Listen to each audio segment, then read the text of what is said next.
Salut à tous, c'est Tomixfort. Il y a quelques jours, je vous avais proposé de voter pour un personnage. Après plus d'une semaine de vote, vous avez choisi Brainiac, le collectionneur.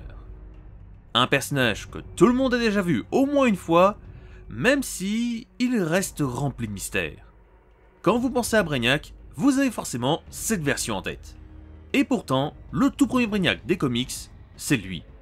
Créé en juillet 1958 par Otto Binder et Al Plastino, c'est cette version qui a inventé le concept d'Alien collectionneur. Mais aujourd'hui, on va pas parler de cette version de Brainiac.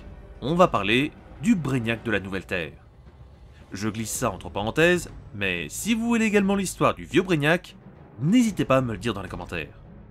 Bref, Brainiac de la Nouvelle Terre apparaît la première fois dans le comics Adventure of Superman numéro 438, sorti en mars 1988. Il a été inventé par Otto Binder et par Al Plastino. On garde la même équipe. Otto Binder, qui est aussi connu pour avoir inventé Lady Shazam, Supergirl ou encore Black Adam. Du très lourd. Alors que de son côté, Al Plastino a créé de nombreux bizarros, Saturn Girl, qui est très sous-estimé, ou encore l'incroyable Captain Incredible. Si jamais il devenait adulte, il pourrait facilement tenir tête à Superman.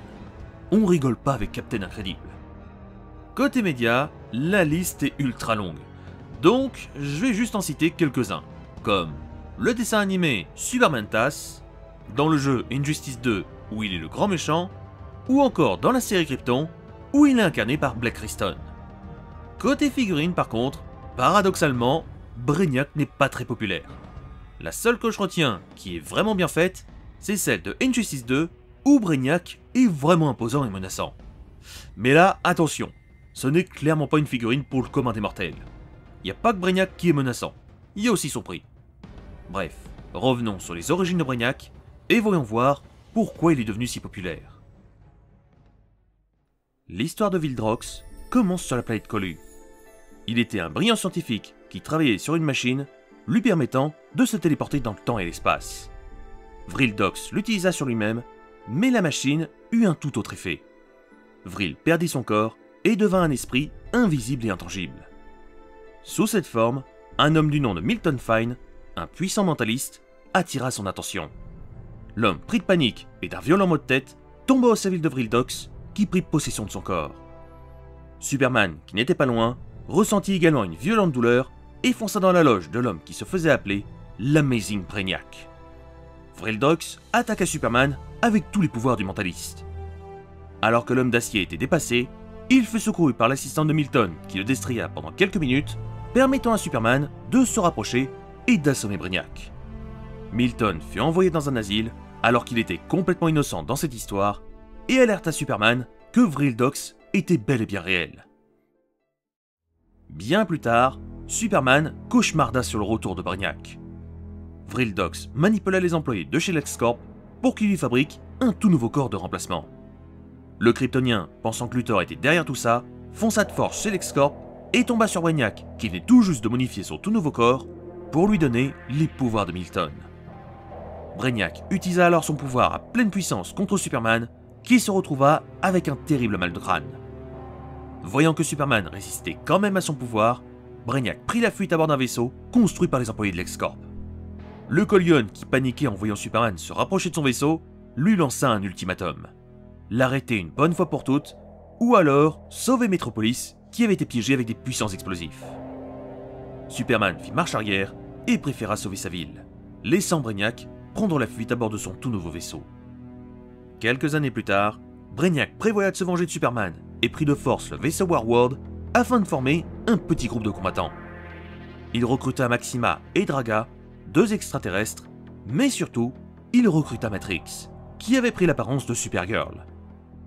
Quand Superman apprit la future attaque de Brainiac, il recruta de nombreux héros et anti-héros afin de protéger la Terre. Durant l'affrontement, Superman se retrouva confronté à Matrix et Draga en même temps. Matrix commença à perdre le contrôle de Brainiac et força Draga à relâcher Superman. Finalement, même Draga se retourna contre Brainiac. L'alien avait encore de nombreux héros et vilains sous sa possession, mais était de plus en plus inquiet pour sa réussite. Alors que Brainiac avait lancé son ultime assaut contre les habitants de Metropolis, plusieurs héros attaquèrent Brainiac, qui fut pris de panique quand il vit son plan tomber à l'eau. Une fois coupé du vaisseau, Maxima utilisa son pouvoir sur Brainiac en voulant le tuer, mais Superman s'interposa. Brainiac avait survécu, mais était devenu amorphe et lobotomisé. Bien plus tard, alors que les héros de la Terre furent confrontés à Doomsday, Superman fut étonné de voir qu'il savait parler. Brainiac avait en réalité transféré son esprit dans le corps de Doomsday dans le seul but de se venger de Superman. Grâce à son intelligence et à sa force, Brainiac maîtrisa Superman très facilement et l'envoya valser au loin, récupérant la capsule qui contenait un enfant. Alors qu'il avait du mal à garder le contrôle du corps de Doomsday, Brainiac décida de transférer son esprit dans le corps de l'enfant. Alors qu'il massacrait Superman à coups de poing, le Kryptonien plaça un bloqueur psy sur le corps de Doomsday qui perdit le contrôle de Brainiac. L'esprit de Brainiac n'eut pas d'autre choix de choisir comme hôte un robot qu'il avait construit à la place de l'enfant. Grâce à son nouveau corps cybernétique, Brainiac passa à l'offensive quelques mois plus tard en activant un virus qu'il avait implanté chez LexCorp quelques années avant. Un virus qui augmenta ses capacités, mais a également fait venir Brainiac 13 du futur. Le Brainiac 2.5, celui de cette histoire, qui était gravement affaibli, passa un marché avec Luthor et le Brainiac 13. Brainiac 2.5 transféra son esprit dans la fille de Luthor, mais en échange, Luthor garderait Metropolis et deviendrait le roi de celle-ci. Luthor n'hésita pas une seule seconde et donna sa fille à l'alien, qui quitta la Terre à bord du robot Brainiac 13. Lina, sous le contrôle de Brainiac, revint quelques mois plus tard, après que Luthor soit devenu le président du pays, et lui expliqua que Brainiac 13 avait repris le contrôle du vaisseau Warworld et qu'il venait pour neutraliser la Terre une bonne fois pour toutes. Alors que Lina allait tuer son père, Luthor arriva à la manipuler pour qu'elle se retourne contre l'esprit de Brainiac et de Brainiac 13. Cependant, Lina se fit téléporter directement à côté de Brainiac 13 quand il sentit qu'elle allait se retourner contre lui. Après un effort combiné de plusieurs héros, Brainiac 13 fut finalement vaincu et retéléporté dans le futur pour qu'il soit détruit par le Big Bang. Superman ramena Lena à Luthor, qui avait repris son apparence humaine, telle qu'avant que Brainiac s'en empare. Plus tard, après avoir pris le contrôle des Metal Men et affronté Batman et Superman, mais avoir quand même perdu, on apprendra qu'entre chaque attaque de la Terre, Brainiac avait commencé à collectionner des villes sur plusieurs milliers de planètes dans le seul but de sauvegarder leur peuple. Superman apprendra qu'il était justement en train de collectionner une autre ville alien et fonça affronter ses droïdes. Malgré sa présence, Brainiac collecta la ville et fit exploser le reste de la planète, blessant gravement Superman. Alors que le Kryptonien était sur le point d'être placé dans un caisson d'hypersommeil pour être conservé dans le vaisseau de Brainiac, il se libéra et détruisit les cyborgs. Superman entendit alors les voix des habitants de Krypton, prouvant alors que Brainiac avait déjà collectionné de nombreux mondes depuis plusieurs années. Il tomba alors sur Brainiac, qui se détachait du vaisseau, et fut choqué de voir la taille de celui-ci. Alors que Superman était en très mauvaise posture, le vaisseau de Brainiac survolait Metropolis et se préparait à collecter la ville. Deux attaques se jouaient simultanément. D'un côté, Superman versus Brainiac, et de l'autre, les habitants de Metropolis et Kara contre les cyborgs de Brainiac. Brainiac gagna sur les deux fronts et miniaturisa Metropolis. Dans un dernier effort, Superman réussit à se libérer, sauva Kara et fit tomber Brainiac de son vaisseau. Comprenant qu'il avait perdu, Brainiac envoya deux missiles. L'un pour détruire le soleil et l'autre pour attaquer la ferme des Kent. Kara neutralisa le missile qui visait le soleil, mais Jonathan mourut dans l'impact du missile qui touchait sa ferme. Brainiac se retrouva emprisonné par le gouvernement américain. Quelque temps plus tard, Luthor, qui était emprisonné, tenta de prendre le contrôle de Brainiac pour s'évader. Les deux génies du crime acceptèrent de travailler main dans la main afin de vaincre une bonne fois pour toutes Superman.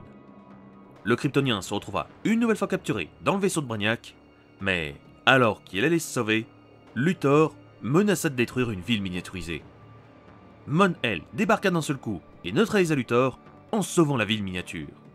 Brainiac, pour se venger, lança une centaine de robots contre les deux héros. Voyant qu'il allait perdre, Brainiac prit la fuite en se téléportant lui et toutes ses villes miniatures dans son tout nouveau vaisseau. Alors que le Kryptonien fonçait à l'assaut du nouveau vaisseau, il se prit un rayon de soleil rouge de plein fouet, le mettant KO d'un seul coup. Superman contre-attaqua avec l'aide du Général Zod et de plusieurs autres héros. Voyant le vent tourner, Luthor piégea le vaisseau en faisant grandir une ville en plein dans celui-ci. Brainiac, fou furieux d'avoir été trahi, mais en plus d'avoir perdu son vaisseau et une ville, brisa la nuque de Luthor. Brainiac fut arrêté par Brainiac 5 Et, de leur côté, Superman et les autres héros tombèrent sur le corps de Luthor, comprenant que ce n'était en fait qu'un cyborg. Le vrai Luthor était resté sur Terre. Alors que Brainiac était emmené de force sur Colu, il tenta une dernière confrontation contre Brainiac 5. Alors qu'il allait avoir le dessus, Brainiac 2, qui venait de se téléporter, le neutralisa. Brainiac fut alors neutralisé et envoyé dans la prison de Colu. Maintenant que vous connaissez un peu mieux son histoire, revenons rapidement sur ses capacités. Brainiac possède une force surhumaine. Ses coups sont capables de blesser Superman jusqu'au sang, ce qui en fait un personnage extrêmement fort physiquement. Il a aussi été vu stopper des coups de poing de Superman, ce qui veut dire qu'il est capable de bouger aussi vite que lui. Bien qu'on n'ait jamais vu Brainiac courir, il reste très discret sur sa vitesse. Côté intelligence, là par contre, Brainiac est introllable. Il est l'un des êtres, voire l'être, le plus intelligent de l'univers de DC Comics. Il est extrêmement vieux et a acquis, grâce à sa longue vie, des connaissances sur de nombreuses races et civilisations. Il possède aussi une excellente mémoire et peut traiter de nombreuses informations en même temps. Pour ce qui est de sa résistance, Brainiac n'est pas non plus à prendre à la légère. Il est mi-Coluan, mi-machine, ce qui lui permet de ne pas vieillir, de ne pas manger, ou encore de ne pas dormir, etc. Il est aussi extrêmement résistant physiquement. Il peut encaisser de nombreux coups de Superman sans trop douiller, et peut, si jamais il est blessé, se réparer en repartant d'une seule ligne de code. Côté projection d'énergie, Brainiac se défend plutôt bien. Il est capable de prendre possession d'une personne, il a déjà contrôlé Doomsday, il peut lire ou parler dans l'esprit des gens, mais il est aussi capable de contrôler n'importe quel objet technologique assez poussé. Dans un combat contre Superman, Brainiac a réussi à tirer des rayons de soleil rouge qui ont gravement blessé le Kryptonien. Dans un affrontement, Brainiac a deux styles de combat. Le premier, où il se fera exploser par n'importe quelle personne qui maîtrise un minimum de techniques de combat, et un autre où Brainiac passera en mode plein potentiel, où même Batman n'arriverait pas à le toucher. Un personnage très complexe, mais qui a aussi de gros défauts. Si jamais il est séparé trop vite de son vaisseau, cela peut gravement l'affaiblir à tel point qu'il se désactivera pendant quelques minutes. En gros, il va bugger. Un peu comme ton disque dur quand tu l'arraches d'un seul coup alors que tu déplaçais des fichiers. Et son autre faiblesse, c'est qu'il est obsédé par le contrôle et le pouvoir. Si jamais Brainiac perd le contrôle, il commencera à paniquer et commettra des erreurs qui nuiront à ses propres plans sans faire attention. Et voilà, maintenant vous connaissez tout sur le Brainiac de la Nouvelle Terre. Si cet épisode vous a plu, vous connaissez la chanson, likez, partagez et relikez. Et quant à moi, je vous laisse, et on se retrouve la prochaine fois pour une vidéo sur un méchant de l'univers de DC Comics qui a déjà vaincu Superman. A la prochaine les Comicsvores.